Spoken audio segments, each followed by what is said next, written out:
அண்ணா, இந்த கார் உனக்கு எவ்வளவு முக்கியண்ணா? இந்த கார் எனக்கு அவ்வளவு முக்கியம். ம். அதை பத்தி தெரியணுமா உனக்கு?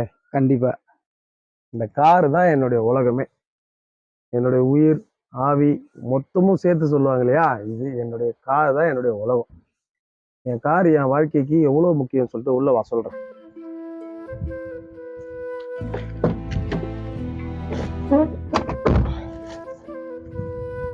இருக்குல்ல ஸ்டேரிங். இந்த ஸ்டேரிங் வந்துட்டு என்னுடைய உயிர் மூச்சு. அதாவது உயிரை கையில பிடிச்சிட்டு போறோம்னு சொல்றேன் இல்லையா, ஒவ்வொரு வாட்டியும் பயணிக்கும் போது இதுதான் என்னுடைய உயிர். இந்த உயிரை தான் நான் கையில பிடிச்சிட்டு போறேன். இவன் என்னைக்கு சொதப்பினாலும் என் உயிர் என்கிட்ட இருக்காது.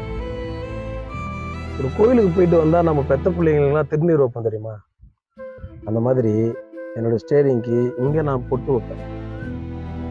இந்த ஸ்டேரிங்கை எந்த லெவலுக்கு நான் நேசிச்சாலும் அது என்னை கைவிடாது அப்படின்ற ஒரு நம்பிக்கையோட நேசிச்சுட்டு போயிட்டே இருப்பேன். என் குழந்தைக்கு உடம்பு சரியில்லைன்னா எனக்கு எவ்வளோ வலி இருக்குமோ, அதே மாதிரி என் வண்டி ரிப்பேர் ஆயிடுச்சுன்னா எனக்கு அவ்வளோ வலி இருக்கும், அவ்வளோ ஃபீலிங்ஸ் இருக்கும்.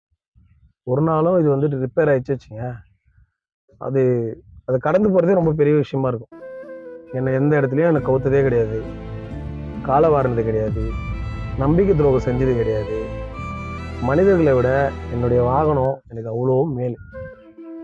என்னுடைய வண்டி எத்தனையோ இடத்துல எத்தனையோ பேர்களை ஒரே நேரத்தில் கொண்டு போய் சேர்த்துருக்கோம் நாங்கள் 2 பேரும். அப்போல்லாம் என்னுடைய கஸ்டமர் ரொம்ப நல்லதுப்பா, கரெக்டான டைமுக்கு கரெக்டான இடத்துல கொண்டு வந்து விட்டீங்க, நீங்கள் கொஞ்சம் லேட்டாக வந்திருந்தீங்கன்னா அந்த முகூர்த்தத்தை பார்க்காம இருந்திருப்போம், கொஞ்சம் லேட்டாக போயிருந்தா இது உடம்பு சரியில்லாமல் ஹாஸ்பிட்டலில் டிலே ஆகிருக்கும், இவ்வளோலாம் சொல்லிட்டு போயிருக்காங்க. எத்தனையோ இடத்துல பாராட்டுகள் வாங்கியிருக்காங்க. என் வண்டி எனக்கு அவ்வளோ ஒரு முக்கியம். எப்பயுமே எங்கேயுமே இத்தனை வருஷத்துல நான் ஒவ்வொரு இடத்துல கூட டீசல் இல்லாமல் என் வண்டியை நான் தள்ளதே கிடையாது, தள்ள விட்டதும் கிடையாது. என் கஷ்டம் எல்லாத்தையும் இந்த வண்டிக்கிட்ட நான் ஸ்டேரிங்கில் சொல்லிட்டே போவேன். எந்த கஷ்டமும் இல்லாத நேரத்தில் என் வாகனத்து கூட நான் பேசிட்டே போவேன். என்னுடைய உரையாடல் மனிதர்களை விட என்னுடைய வாகனத்துக்கிட்ட தான் அதிகம். இந்த ஸ்டேரிங்கில் தான் என்னுடைய உரையாடல் ரொம்ப ரொம்ப ஜாஸ்தி. நான் ரொம்ப அதிகமாக நேசித்த ஒரு பொருள், நேசித்த ஒரு உயிர்னா என் வண்டி தான். என் வண்டிக்கும் உயிர் இருக்கு, என் வண்டியும் ஒரு ஜீவன் தான். நன்றி.